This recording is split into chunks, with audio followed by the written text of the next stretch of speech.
स्टार्टर्समध्ये आम्ही veg dim sums मागवतो होती. क्रीमी डिमसम्स होते हे आणि चांगले होते खायला. टेस्ट वगैरे व्यवस्थित होती.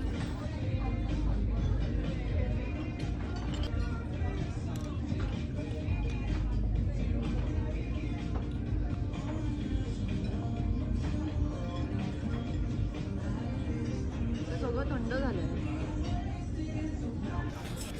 सो आम्ही सुशी पण ऑर्डर केली होती, व्हेज आणि नॉनव्हेज दोन्ही, आणि ते पण खूप चांगले होते.